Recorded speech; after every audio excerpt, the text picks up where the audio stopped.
ಪ್ರೀತಿಯ ವೀಕ್ಷಕರೇ, ನಿಮ್ಮ ಮೈಲ್ಡ್ ಫ್ಯಾಮಿಲಿ ಯೂಟ್ಯೂಬ್ ಚಾನಲ್ಗೆ ಸ್ವಾಗತ. ಇವತ್ತು ನಾವು ವಿಲೇಜ್ ಅಡ್ಮಿನಿಸ್ಟ್ರೇಟಿವ್ ಆಫೀಸರ್ ಅಥವಾ VAO ಅಂತ ಏನು ಗೌರ್ಮೆಂಟ್ ಕಾಲ್ ಮಾಡಿದ್ದಾರೆ, ಆ ಪೋಸ್ಟಿಂಗ್ಗಳ ಬಗ್ಗೆ ನೋಡೋಣ. ಅದಕ್ಕಿಂತ ಮುಂಚೆ ಯಾರು ನಮ್ಮ ಚಾನಲನ್ನು ಇನ್ನೂ ಸಬ್ಸ್ಕ್ರೈಬ್ ಆಗಿಲ್ಲ ಅಂತಂದರೆ ದಯಮಾಡಿ ಸಬ್ಸ್ಕ್ರೈಬ್ ಆಗಿ. ನಿಮ್ಮ ಒಂದು ಪುಟ್ಟ ಕೆಲಸ ನಮಗೆ ದೊಡ್ಡ ಪ್ರೇರಣೆ ಅಂತ ಹೇಳಲಿಕ್ಕೆ ಇಷ್ಟಪಡ್ತೀನಿ. ಹಾಗಾದರೆ ಬನ್ನಿ, ಇನ್ನು ತಡ ಯಾಕೆ, ನಾವು ವಿಲೇಜ್ ಅಡ್ಮಿನಿಸ್ಟ್ರೇಟಿವ್ ಆಫೀಸರ್ ನೇಮಕಾತಿ ಬಗ್ಗೆ ನೋಡೋಣ. KEA VAO ನೇಮಕಾತಿ 2026 ನಿಮ್ಮ ಯಶಸ್ಸಿನ ಮಾರ್ಗಸೂಚಿ. 572 ಗ್ರಾಮ ಆಡಳಿತ ಅಧಿಕಾರಿ ಹುದ್ದೆಗಳಿಗೆ 75 ದಿನಗಳ ಸ್ಪಷ್ಟ ಕಾರ್ಯತಂತ್ರ. 572 ಅವಕಾಶಗಳು, ನಿಮ್ಮ ಜಿಲ್ಲೆ ನಿಮ್ಮ ಆಯ್ಕೆ. ಒಟ್ಟು 572 ಹುದ್ದೆಗಳಿದೆ. 572ರಲ್ಲಿ 505 ಹುದ್ದೆ ಉಳಿಕೆ ಮೂಲ ವೃಂದ RPC ಅಂತ ಹೇಳ್ತಾರೆ. ಅಂದ್ರೆ ಕಲ್ಯಾಣ ಕರ್ನಾಟಕದ 7 ಜಿಲ್ಲೆಗಳೇನಿದೆ ಅದಕ್ಕೆ ಕೇವಲ 67 ಹುದ್ದೆ ಇದೆ. ಉಳಿದಂತ ಎಲ್ಲಾ ಜಿಲ್ಲೆಗಳಿಗೂ ಸೇರಿಸಿ 505 ಹುದ್ದೆ ಇದೆ. ಪ್ರಮುಖ ಜಿಲ್ಲೆಗಳು ಉಳಿಕೆ ಮೂಲ ವೃಂದ, ಇದರಲ್ಲಿ ಪ್ರಮುಖ ಜಿಲ್ಲೆಗಳು ಅಂತಂದ್ರೆ ಮಂಡ್ಯ 50 ಪೋಸ್ಟ್ ಇದೆ, ತುಮಕೂರು ಇದರಲ್ಲೂ 50 ಪೋಸ್ಟ್ ಇದೆ, ಬೆಳಗಾವಿ ಇದರಲ್ಲಿ 48 ಪೋಸ್ಟ್ ಇದೆ. ಇನ್ನು ಕಲ್ಯಾಣ ಕರ್ನಾಟಕ ವೃಂದದವರಿಗೆ ಒಟ್ಟು 67 ಪೋಸ್ಟ್, ಕಲಬುರಗಿ 40 ಅಥವಾ ಗುಲ್ಬರ್ಗ ಅಂತ ಏನ್ ಹೇಳ್ತೀವಲ್ಲ 40 ಪೋಸ್ಟ್ ಇದೆ, ಬೀದರ್ 17 ಪೋಸ್ಟ್ ಇದೆ, ರಾಯಚೂರು ಕೇವಲ 10 ಪೋಸ್ಟ್ ಇದೆ.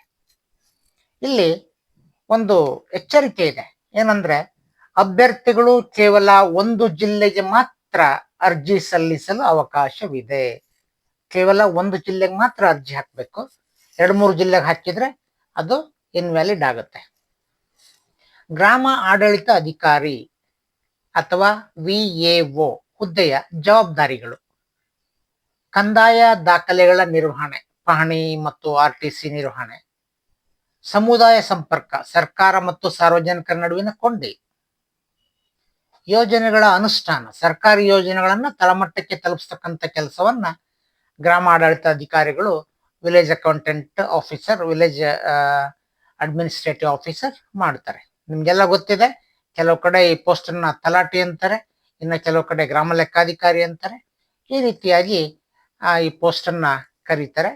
ಇವರು ಏನೇನು ಕೆಲಸ ಮಾಡ್ತಾರೆ ಅಂತ ನಿಮ್ಗೆ ಗೊತ್ತಿದೆ, ಅದನ್ನೇ ನಾವಿಲ್ಲಿ ಮತ್ತೊಂದ್ಸಲ ಹೇಳಿದ್ದೀವಿ. ವೃತ್ತಿ ಜೀವನದ ಬೆಳವಣಿಗೆ ಮತ್ತು ವೇತನ ಶ್ರೇಣಿ: ಕಾಯಂ ಪೂರ್ವ ಅವಧಿ ಅಂದ್ರೆ ಪ್ರೊಬೇಷನರಿ ಪೀರಿಯಡ್ ಅಂತೇಳಿ 2 ವರ್ಷಗಳ ತರಬೇತಿ ಇರುತ್ತೆ.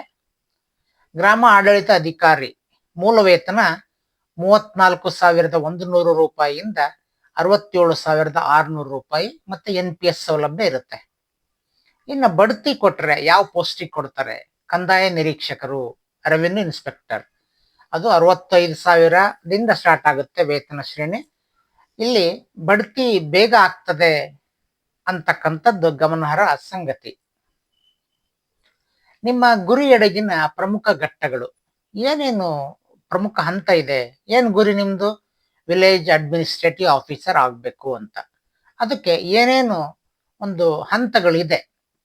1ನೇದು, ಜುಲೈ 11, 2026ರಿಂದ ಆನ್ಲೈನ್ ಅಲ್ಲಿ ಅರ್ಜಿ ಹಾಕ್ಲಿಕ್ಕೆ ಪ್ರಾರಂಭ ಮಾಡಿದ್ದಾರೆ, ಅರ್ಜಿ ಕರೆದಿದ್ದಾರೆ. ಜುಲೈ 11ರಿಂದ ಸ್ಟಾರ್ಟ್ ಆಗಿದೆ. ಲಾಸ್ಟ್ ಡೇಟ್ ಯಾವಾಗಿದೆ? ಆಗಸ್ಟ್ 7, 2026.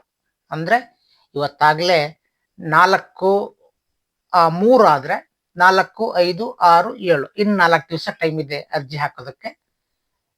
ಅಕ್ಟೋಬರ್ 4, 2026ಕ್ಕೆ ಪರೀಕ್ಷೆ ಇದೆ. RPC ವೃಂದ ಅಂದ್ರೆ ಉಳಿಕೆ ಮೂಲ ಅಂತ ಏನ್ ಹೇಳಿದ್ವಲ್ಲ, ಈಗ 500 ಚಿಲ್ಲರೆ ಪೋಸ್ಟ್ಗೆ ಅಕ್ಟೋಬರ್ 4ನೇ ತಾರೀಕು ಪರೀಕ್ಷೆ. ಅಕ್ಟೋಬರ್ 25ನೇ ತಾರೀಕು ಕಲ್ಯಾಣ ಕರ್ನಾಟಕ ವೃಂದದ ಪರೀಕ್ಷೆ ಇದೆ.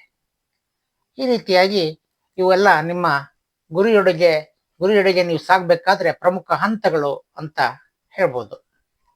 ಅರ್ಹತೆ ಮತ್ತು ಪ್ರವೇಶ ಶುಲ್ಕ: ಏನು ಅರ್ಹತೆ ಇರಬೇಕು ನಿಮಗೆ? ದ್ವಿತೀಯ PUC ಉತ್ತೀರ್ಣ ಆಗಿರ್ಬೇಕು ಅಥವಾ ತತ್ಸಮಾನ ಉತ್ತೀರ್ಣ ಆಗಿರ್ಬೇಕು. ಇನ್ನ ಸಾಮಾನ್ಯ ಮೆರಿಟ್ ಅವರು ಜನರಲ್ ಮೆರಿಟ್ ಅವರು, ಅವರಿಗೆ ಗರಿಷ್ಠ ವಯಸ್ಸು 40 ವರ್ಷ ಆಗಿರಬೇಕು. ಅರ್ಜಿ ಶುಲ್ಕ 750 ರೂಪಾಯಿ. ಗರಿಷ್ಠ 40 ವರ್ಷ, ಕನಿಷ್ಠ 18 ವರ್ಷ. ಪ್ರವರ್ಗ 2A, 2B, 3A, 3B 43 ವರ್ಷಗಳ ಅವರಿಗೆ ಗರಿಷ್ಠ ವಯಸ್ಸು. ಅವ್ರಿಗೂ ಕೂಡ 750 ರೂಪಾಯಿ ಅರ್ಜಿ ಶುಲ್ಕ ಇದೆ. SC, ST ಮತ್ತು ಕ್ಯಾಟಗರಿ 1 ಅವ್ರಿಗೆ 45 ವರ್ಷಗಳು ಗರಿಷ್ಠ ವಯಸ್ಸು, ಅವ್ರಿಗೆ 500 ರೂಪಾಯಿ ಅರ್ಜಿ ಶುಲ್ಕ ಇರುತ್ತೆ.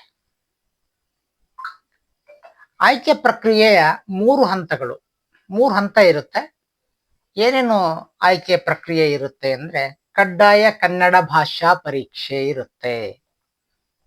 ಕಡ್ಡಾಯ ಕನ್ನಡ ಭಾಷಾ ಪರೀಕ್ಷೆ. ಯಾರು 10ನೇ ಕ್ಲಾಸು 12ನೇ ಕ್ಲಾಸ್ ತನಕ ಕನ್ನಡ ಮೀಡಿಯಂ ಓದಿದಿರಿ ಅವರಿಗೆ ಏನು ಕಡ್ಡಾಯ ಕನ್ನಡ ಭಾಷಾ ಪರೀಕ್ಷೆ ಇರೋದಿಲ್ಲ, ಅವ್ರಿಗೆ ವಿನಾಯಿತಿ ಇರುತ್ತೆ. ಯಾರು ಕಡ್ಡಾಯ ಕನ್ನಡ ಓದಿರಲ್ಲ ಅವ್ರಿಗೆ ಮಾತ್ರ ಇರುತ್ತೆ. ಹಂತ 2 ಲಿಖಿತ ಸ್ಪರ್ಧಾತ್ಮಕ ಪರೀಕ್ಷೆ ಇರುತ್ತೆ. ಅಂದ್ರೆ OMR ಕೊಟ್ಟು ಬರೆಯಕ್ಕೆ ಹೇಳ್ತಾರಲ್ಲ ಅದು. ಹಂತ 3 ಇದು ಎಲ್ಲರಿಗೂ ಇರುತ್ತೆ. ಹಂತ 3 ಮೂಲ ದಾಖಲಾತಿ ಪರಿಶೀಲನೆ. ಇದರಲ್ಲಿ ಲಿಖಿತದ ಸ್ಪರ್ಧಾತ್ಮಕ ಪರೀಕ್ಷೆಯಲ್ಲಿ ಪಾಸ್ ಆದ್ರೆ ಮೂಲ ದಾಖಲಾತಿಗಳ ಪರಿಶೀಲನೆ ಇರುತ್ತೆ. ಹಂತ 1 ಕಡ್ಡಾಯ ಕನ್ನಡ ಭಾಷಾ ಪರೀಕ್ಷೆ.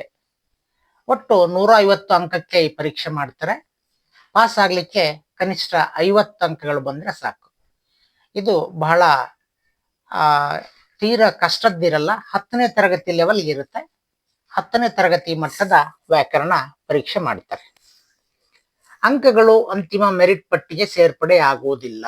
ಅಂದ್ರೆ ಈ ಕಡ್ಡಾಯ ಕನ್ನಡ ಭಾಷಾ ಪರೀಕ್ಷೆಯಲ್ಲಿ ನೀವು ಪಡೆದುಕೊಂಡ ಅಂಕಗಳು ಮೆರಿಟ್ ಪಟ್ಟಿಗೆ ಸೇರ್ಪಡೆ ಆಗೋದಿಲ್ಲ. ಆದ್ರೆ ಇದರಲ್ಲಿ ಫೇಲ್ ಆದ್ರೆ ಫೇಲೆ, ಮುಖ್ಯ ಪರೀಕ್ಷೆಯ ಮೌಲ್ಯಮಾಪನ ಮಾಡಲ್ಲ.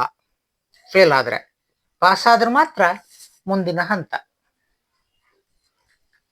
ನಿರ್ಣಾಯಕ ಲಿಖಿತ ಪರೀಕ್ಷೆಯ ಸ್ವರೂಪ ಅಂದ್ರೆ ನೀವು ರಿಟನ್ ಎಕ್ಸಾಮ್ ಬರೀತಿರಲ್ಲ, ಅದರದ್ದು ಯಾವ ರೀತಿ ಇದೆ, ಅದರ ನೇಚರ್, ಅದರ ಸ್ವರೂಪ ಯಾವ ರೀತಿ ಇದೆ. ಪತ್ರಿಕೆ 1 ಸಾಮಾನ್ಯ ಜ್ಞಾನ.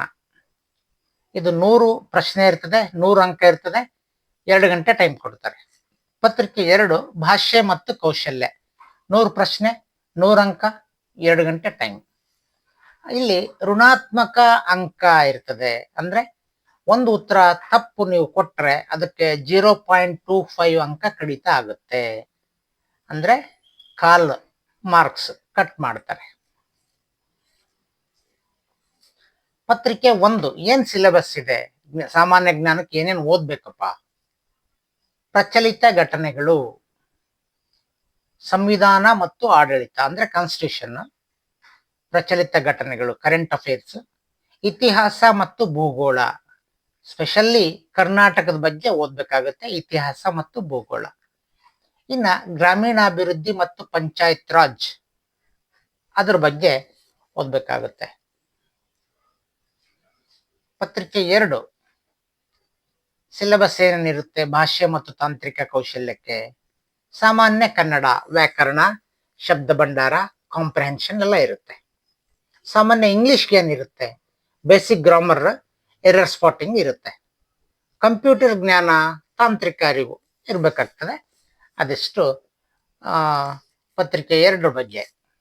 ನಿಮ್ಮ ಅಸ್ತ್ರಗಳು, ಸಿದ್ಧತೆಗೆ ಅಗತ್ಯವಾದ ಪ್ರಮುಖ ಪುಸ್ತಕಗಳು. ಪ್ರಚಲಿತ ಘಟನೆಗಳಿಗೆ ಡೆಕ್ಕನ್ ಹೆರಾಲ್ಡ್, ಪ್ರಜಾವಾಣಿ ನೋಡಿ, ಕ್ಲಾಸಿಕ್ ಸ್ಟಡಿ ಸರ್ಕಲ್ ಅಲ್ಲೆಲ್ಲ ಸಾಮಾನ್ಯವಾಗಿ ಕೋಚಿಂಗ್ ಕೊಡ್ತಾರೆ. ಮೂಲ ಪಾಯ 8ನೇ ತರಗತಿಯಿಂದ 12ನೇ ತರಗತಿಯ ರಾಜ್ಯ ಪಠ್ಯ ಪುಸ್ತಕಗಳನ್ನು ಓದ್ಬಿಟ್ರೆ ಇದು ಬೇಸಿಕ್. ಇದು ಬಂದ್ಬಿಟ್ರೆ ಹೆಚ್ಚು ಕಡಿಮೆ ನೀವು ಮ್ಯಾಕ್ಸಿಮಮ್ ಯಾವ ಪರೀಕ್ಷೆ ಕೇಳಿದ್ರು ಕೂಡ ಬರೆಯುವಂತ ಕೆಪಾಸಿಟಿ ಬರುತ್ತೆ. ವಿಶೇಷ ವಿಷಯಗಳು ಅಂದ್ರೆ ಸಂವಿಧಾನ, ಕನ್ನಡ ವ್ಯಾಕರಣ, ಕಂಪ್ಯೂಟರ್ ಜ್ಞಾನಕ್ಕಾಗಿ ಪ್ರಮಾಣಿತ ಲೇಖಕರ ಪುಸ್ತಕಗಳನ್ನು ತಗೊಂಡು ನೀವು ಓದ್ಬೇಕಾಗತ್ತೆ. ಸುವರ್ಣ ಸಿದ್ಧತಾ ಯೋಜನೆ 75 ದಿನಗಳ ಮಾಸ್ಟರ್ ಪ್ಲಾನ್. ಮೊದಲು ಏನ್ ಮಾಡ್ಬೇಕು, ಆಮೇಲೆ ಏನ್ ಮಾಡ್ಬೇಕು. ಮೊದಲು 9ನೇ 10ನೇ ತರಗತಿಯ ಕನ್ನಡ ವ್ಯಾಕರಣವನ್ನ ಕರಗತ ಮಾಡಿಕೊಳ್ಳಿ. 2ನೇದು ಕರ್ನಾಟಕದ ಸಾಮಾನ್ಯ ಜ್ಞಾನ ಮತ್ತು ಭಾಷಾ ವಿಷಯಗಳ ನಡುವೆ ಸಮಯವನ್ನ ಸಮತೋಲನಗೊಳಿಸಿ. 3ನೇದು 0.25 ಋಣಾತ್ಮಕ ಅಂಕದ ವಿರುದ್ಧ ಗೆಲ್ಬೇಕು ಅಂತಂದ್ರೆ ನಿಖರತೆಗೆ ಒತ್ತು ನೀಡಿ ಅಕ್ಯುರೇಟ್ ಆಗಿ ಆನ್ಸರ್ನ ಮಾಡ್ಬೇಕು. ನೀವು ವಾರಕ್ಕೊಮ್ಮೆ ಅಣಕು ಪರೀಕ್ಷೆ ಬರೀರಿ, ಮಾಕ್ ಟೆಸ್ಟ್ ವಾರಕ್ಕೊಮ್ಮೆ ನೀವು ಮಾಡ್ತಾ ಬಂದ್ರೆ ಅದನ್ನ ಪ್ರಾಕ್ಟೀಸ್ ಮಾಡಿಕೊಂಡು ಯಾವ್ದಾದ್ರು ಕೋಚಿಂಗ್ ಸೆಂಟರ್ಗಾದ್ರೂ ಹೋಗಿ ಅಥವಾ ಮನೆಯಲ್ಲೇ ನೀವು ಒಂದು ಮಾಕ್ ಟೆಸ್ಟ್ ಟೈಪ್ ರೆಡಿ ಮಾಡ್ಕೊಂಡು ನೀವೇ ಮಾಡ್ಕೊಂಡ್ರು ಬರುತ್ತೆ. ಯಶಸ್ಸು ನಿಮ್ಮದೇ. ಹಿಂದೆ ಅರ್ಜಿ ಸಲ್ಲಿಸಿ. ಅರ್ಜಿ ಸಲ್ಲಿಸಲು ಕಡೆಯ ದಿನಾಂಕ ಆಗಸ್ಟ್ 7, 2026. ಸ್ಪಷ್ಟ ಗುರಿ ಮತ್ತು ಶಿಸ್ತಿನ ಸಿದ್ಧತೆ ನಿಮ್ಮನ್ನ ಯಶಸ್ಸಿನ ಶಿಖರಕ್ಕೇರಿಸುತ್ತದೆ. ಸೊ ಸ್ಪಷ್ಟ ಗುರಿ ಇಟ್ಕೊಳ್ರಿ, ಶಿಸ್ತಿನಿಂದ ಸಿದ್ಧತೆಯನ್ನ ಮಾಡಿ, ನಿಮ್ಗೆಲ್ಲ ಒಳ್ಳೇದಾಗ್ಲಿ ಅಂತ ಹೇಳ್ತಾ ಆಲ್ ದ ಬೆಸ್ಟ್ ಹೇಳ್ತಿದ್ದೀನಿ. Thank you so much.